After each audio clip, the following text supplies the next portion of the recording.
All right, Pouring Nation, have you ever watched one of these acrylic pouring videos and had the presenter say, when you're doing a flip cup, always put the white on the bottom because it's the heaviest paint? Or when you have somebody teaching you how to do a Shelly Art paint blooms, that they tell you to use titanium white or Mars black as your cell activator.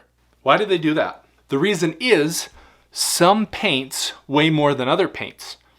And with acrylic pouring, because we're putting lots of liquid paint one on top of the other, if we can manipulate how heavy those paints are, so the heavy paint sinks through the lighter paints or the lighter paints rises up through the heavier paints, we can manipulate how much the paints mix. And that is one of the ways that you can create cells in your acrylic pour, by manipulating the weights of the paint and getting, for example, titanium white, which is heavy, to fall through the other colors, pick up some of those other colors, and then create a cell that's multicolored because of the white is moving through the other colors. Or you can use silicone, which is very light compared to mixed acrylic pour paint. Put it in your paints, it rises to the top of your pour, grabbing colors as it goes and forcing those colors kind of to mix as it moving through, and then that gives you a cell. So knowing the relative weight of paint is important. And I say relative is because we're not doing anything scientifically here. We're getting as close as we can based on the knowledge that we have. So how do you weigh paints? Pigments are weighted by specific gravity. And specific gravity is essentially the difference between a liquid and water. So if I took a container like this, filled it with water, took a measurement, then I filled this same container full of white paint, took a measurement, the difference between those two is what specific gravity is doing. So paints are heavier than water. So this is a document that I have about paint densities. If you go to leftbrainartist.com, hit the search and search for cells, or just Google left-brained acrylic pour cells, my article will come up first. You can click on that and see this document that Golden has put out for the specific gravity for all their paints will be very helpful for you, because it kind of gives the weights of the paint as compared to other paints. So on this document, this particular one is all their colors listed by specific gravity. So the Derylide yellow is the lightest one, and the iridescent stainless steel is the heaviest one. I have a bunch of Golden paints that I purchased, and it has Mars Black, which is the heaviest one of the paints that I have, and Naphthol Red Light is the lightest of the paints that I have. And I just wanted to test that, just to make sure. So I got my little scale out here. I am measuring by grams, and if I take my black, I get 32 grams. Now, these are the exact, I shouldn't say exact, these should be very close to the same amount of paint in each tube. So if I take that off and I take the lightest paint, that one only weighs 27 grams, but I should have the same amount of paint in there. So that makes sense that the red is lighter than the black, because and the reason that is because if I compare these things here, each of these paints is, let's say it has a third of it is pigment and the other third is the acrylic binders that make up the acrylic portion of the paint. So this is my black, this is my red, and this is my yellow. These are the same amount of binders, so this cancels each other out. So the only difference in weight for these paints is going to be the pigment that's in the paint. My black weighed the most, therefore my black pigments weigh the most. My red weighed the least, therefore my, the black pigment showed as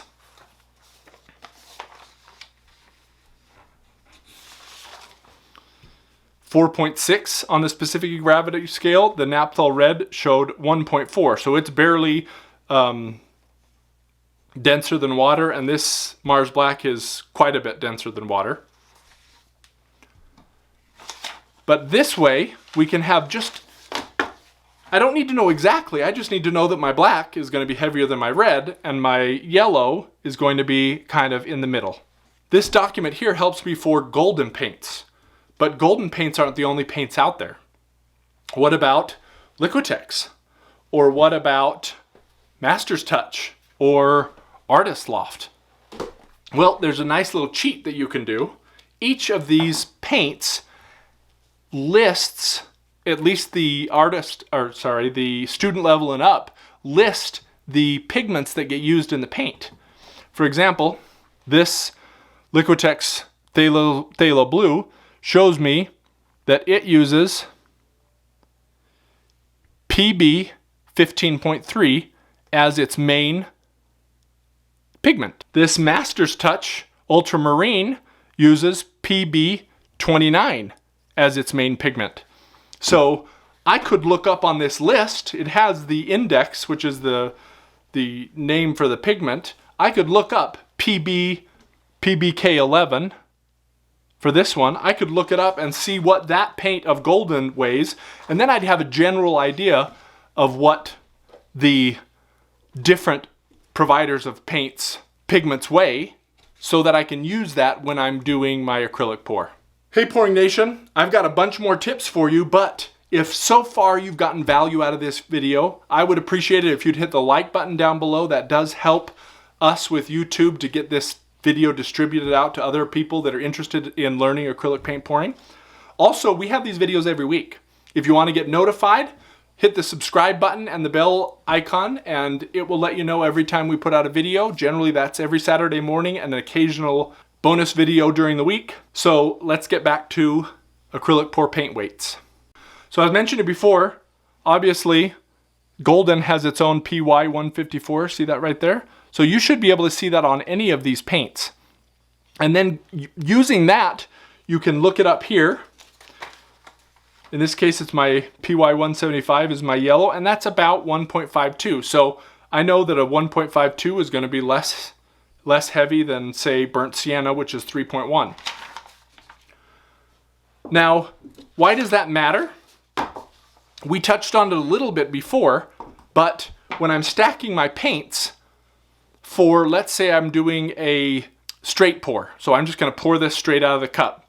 If I'm pouring this straight out of the cup, the paints that are on top are going to come out first, and then it's going to kind of make ribbons on the side.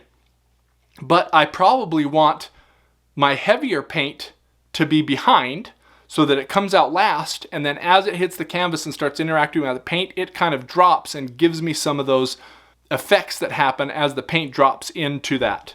If I'm doing a flip cup where I'm turning it over, if I put my heaviest paints on the bottom, then when I flip it over, those heavy paints are going to travel through the lighter paints. The lighter paints are going to travel up and give me those cool effects, including cells if I'm using a pouring medium like floetrol that helps that out, or I'm using some silicone oil, allows that to happen. That's why when you do a flip cup, you really want to leave it for a second. Let those paints gradually move to where they want to be and then take it off. So just really quickly with my poor man's drawing here. Let's say I have a cup of paint, which I'm going to a flip cup, so it's going to be upside down. This is going to be the top when I flip it, and this is going to be the bottom. With these paints that I have here, the Mars Black is the heaviest, so I might put the black here. And then the titanium white is going to be the next heaviest. And then the blue is going to be the next heaviest. And then the yellow is going to be the least heaviest. So that's how I stack the paints in. And when I turn it around, my heavy black is going to travel through all three of these colors. My heavy white is going to travel all through blue and yellow. My heavy blue is going to travel through the yellow, and ultimately my yellow is going to travel upwards because it doesn't weigh as much. Now, all of the black paint's not going to come down, obviously. Only some of it will. But that's how I get my paints to interact. If I don't want them to interact, I would stack them the opposite way, because then the black's already on the bottom, the white is already next. So that's one of the reasons why we stack it that way. Another thing is when I tell people to do a flip cup, I always tell people to fill the cup to the brim. Because if you only fill the cup to right here and you flip it over, all of this paint is just going to wash with itself as it moves to the bottom, and then it's only going to cover that much. And you're not going to get that forced interaction based on the paint weight. And that is one of the reasons, if you want to be more variability, absolutely don't fill it all the way.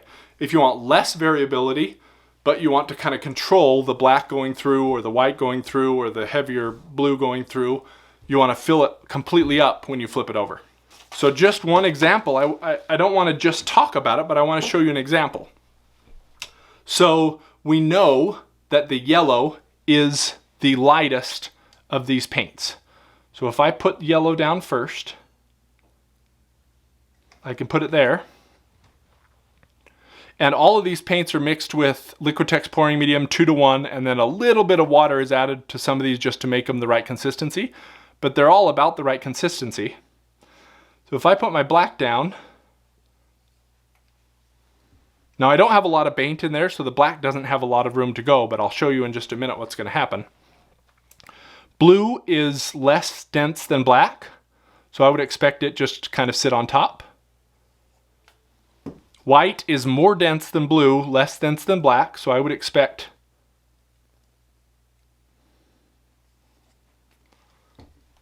so one thing to notice here is, look, I poured the blue in. Look how thick the blue is on the top there. That's because it's staying at the top. Look how thick the black line is. That's because it is falling gradually, and therefore that line's going to be smaller. And the white is kind of falling through the blue, so that area that you're seeing white is getting smaller and smaller.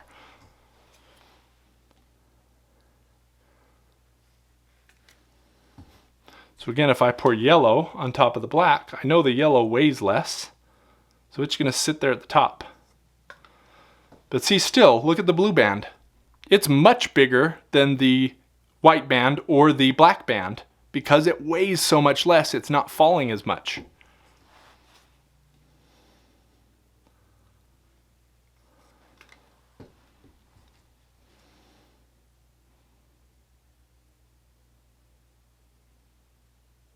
See how that dripped in? I can do the black same way. If I do the black over here, if I drip it in the same place, just slowly, once it gets enough paint, it just starts to sink right through the blue there, rather than expand out.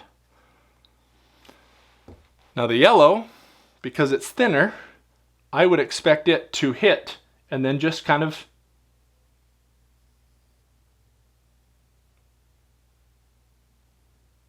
see, I'm pouring the same amount of paint, but the yellow is expanding on top. What did the black do? It made a little bit dense, and then it started to fall straight through because it weighs more.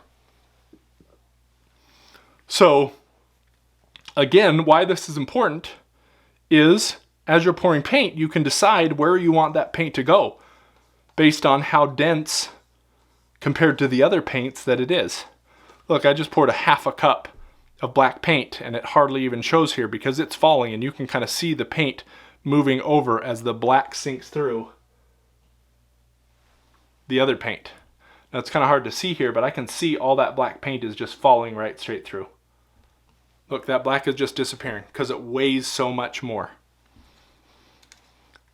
If I pour the blue on top of the yellow, just gonna expand because it weighs about the same. They're not that far off. If I pour the white in that same place, it's going to expand a little, and then it's just going to start to sink.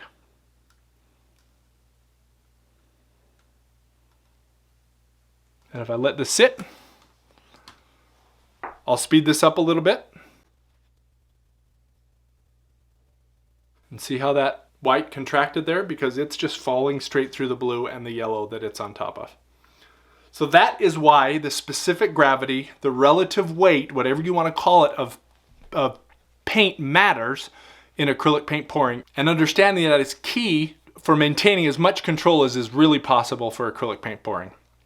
Now, the question I have for you guys is, what are your favorite paints for creating cells or for the Shelly Art cell activator? I keep track of the paints that I use that create cells, and My go-tos are Mars Black and Titanium White. There are others.